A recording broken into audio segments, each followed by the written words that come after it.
Hizmat has adopted an approach of values rather than identities and slogans. And it invites people to come to those values rather than to identities, because identities will create conflict.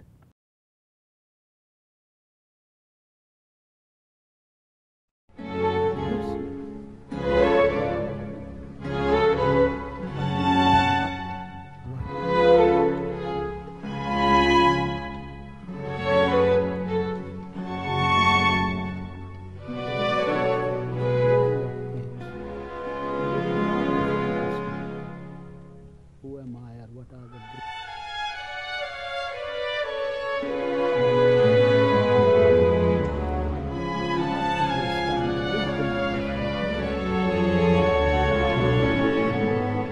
going to the core.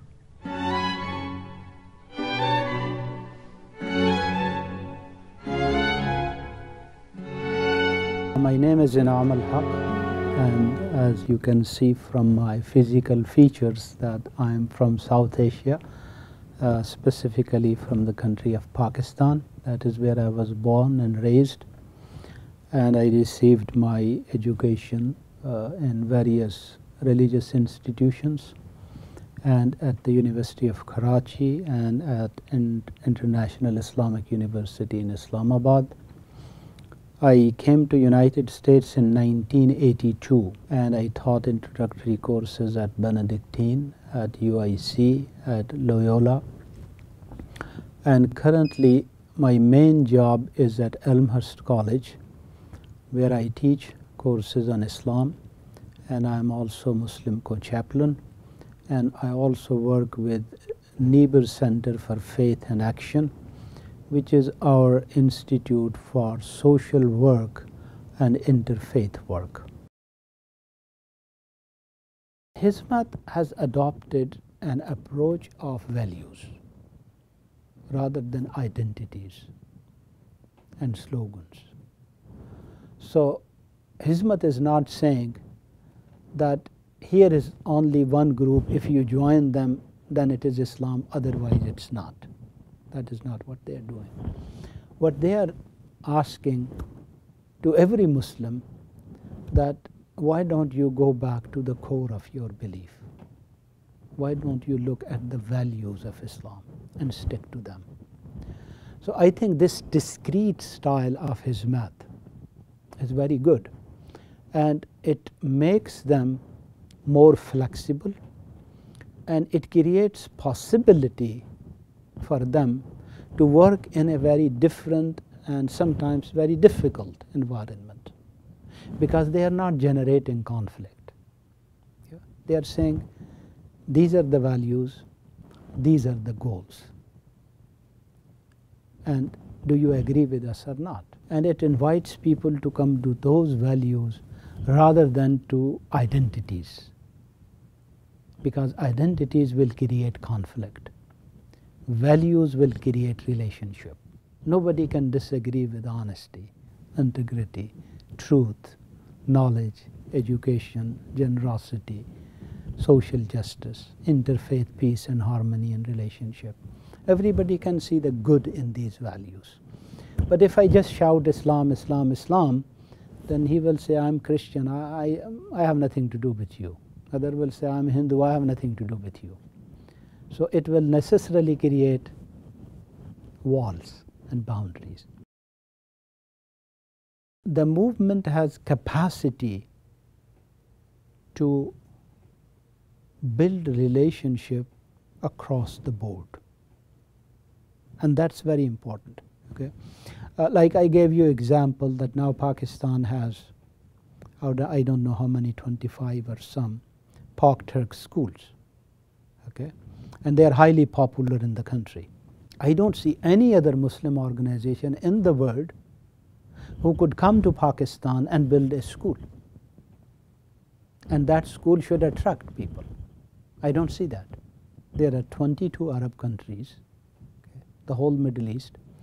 You do not find one single group there, Muslim party, group, ideological movement, that they could come to Pakistan and build a school which should attract. Okay. Now, that is not criticizing them, but showing the limitation of certain thought, that the thought is so parochial that it is virtually impossible for that thought to go in a foreign and different culture and operate there, because it is so colloquial. So, and I think that Hizmat has this capacity. It can go in a very foreign culture, in a totally different culture, sometimes a culture which is not Islamic, sometimes a culture which is hostile, and they do face hostility sometimes, but still they may build something and say, this is our school, this is our interfaith activity, this is our social justice, social welfare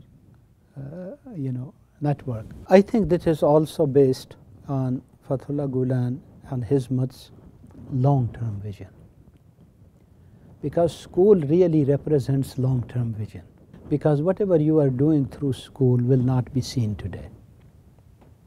Okay? It will be seen after a long time. Through education you are cultivating the future, and I think that the benefit of these schools is being felt now, and it will be felt in the future more. When you have a generation of young people who will come out of these schools, and these people have learned,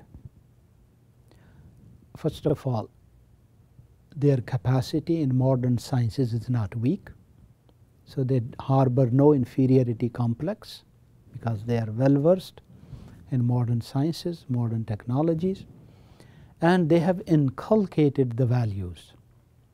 Okay? So the way they will connect with other people, the way they will look at the problems of the world is going to be very different than we who went to parochial schools, government schools, understood issues always in our narrow limited sense. So I think that you are creating a global elite here. You are really creating a global elite who will play an important role in tomorrow's world. If you look at the United States and in the Muslim world in general, you will see that Muslims have come to interfaith pretty much after 9/11. Before 9/11, activity is extremely small and limited. So it was more a kind of survival instinct and a social response to a tragedy, rather than a very well considered philosophy and policy for the long term. Hizmat and Fathullah Gulen realized this much earlier, and they realized its value in the context of globalization. Okay? That in the modern world we cannot afford to be ignorant of the other. We need to know our neighbor. We have to exist with this neighbor. We have to have relationship with this neighbor. And I think that, as I said, it goes back to that the way Fathullah Gulen looked at the core of religion. He really did not look at towards religion as identity politics, but he looked at religion in terms of universal moral values. We have Muslim community here for past 40 years. And there are very strong communities and mosques, that they are nicely built, proper mosques in the Chicago area. And some of them are 20, 25 years old. Okay? But when Niagara came about 10 years ago, the way Niagara quickly connected with everybody in the city amazed all of us, because these people did not need to start from zero as we were starting. They already have maybe 20 years of experience and teaching and writing coming from their leader, okay, versus a teaching and writing which was always telling them that Christians are enemy and Jews are enemy and this is false and that is wrong. And here another teaching was coming to these people that you are here to love the whole humanity, to serve the whole humanity and build the relationships. So the thing is that the reason you succeeded because you did not have psychological impediments which other people had. To take care of those who are destitute is one of the religious and moral obligation. And I think it is this perspective from which Hizmat is operating in various parts of the world. By doing that, they are bringing out the humane aspect of Islam also. That if there is Islam which comes in the news because of violence and terrorist activity, there is also another Islam of generosity and humanity and compassion which people are seeing is working and operating through these charitable institutions when you reach out to the people and help them.